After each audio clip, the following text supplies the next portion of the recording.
Largest crowd of Mercury Marine's 1987 International Outboard Grand Prix season lined the banks of the Mississippi River in Minneapolis, Minnesota to witness the Champion Spark Plug Powerboat Classic.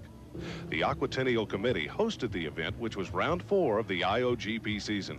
World title holder Bill Seabold of St. Louis, Missouri, and son Mike Seabold ran number 1 and 2 in qualifying for Sunday's 50-lap final event.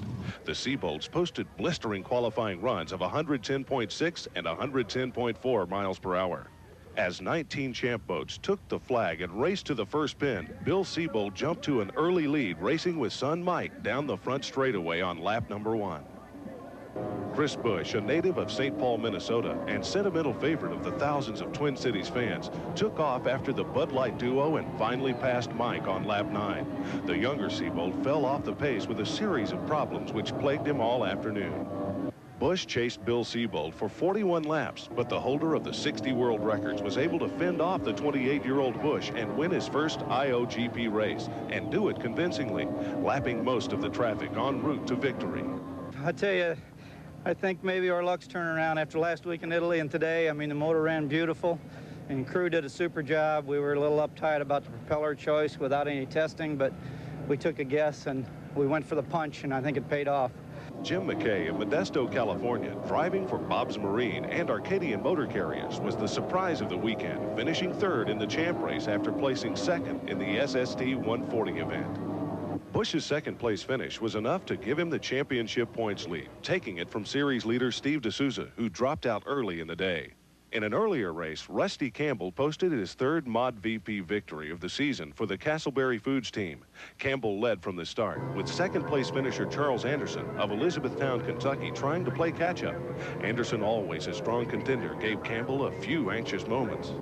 I was glad I had my own Charlie Anderson. He was keeping pace with me the whole race, and just so we keep leaving the dock like we're leaving it and get out front, that means a lot in this boat racing. And I just want to thank everybody that helped. Mercury Outboard guys especially have been a lot of help this weekend, and Castleberry's SUV going to win another one in St. Louis, I hope. 3rd place Mod VP finish went to Tab Bridges, sponsored by Muscle Boats. In SST 140 action, Kevin Miller of Niceville, Florida, won his first race ever, posting an average speed of 100.1 mile per hour, edging out top drivers Jim McKay of Modesto, California, and the Tracker Marine-sponsored boat of Terry Leatherby. It looked like an early victory for Miller, but as the race wore on, he was slowed in traffic, and McKay began to catch up. Yeah, I didn't really expect that. It seemed like I was pulling ahead, and I thought I was going to have an easy race, and I just, like I said, I got caught up in some rough water and some traffic, and he just got the better of me there, but I seemed like I was able to hold him off there. Join us again for the next stop on the International Outboard Grand Prix Tour. This is Dave Micheals reporting.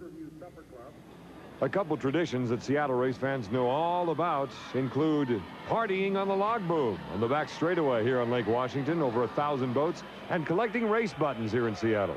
Here's someone you might know. Native Montana, also You've heard of this, haven't you? Adopted native of Washington. I lived here for 14 years. You're familiar with these boats. Well, I've been out here. You know, I used to, when I was just telling somebody else, when I was in freshman in high school, my friend and I would come out in his little boat at 4 in the morning, and I would dive under the log boom and hand the rope up to all these rich SOBs that have these big boats.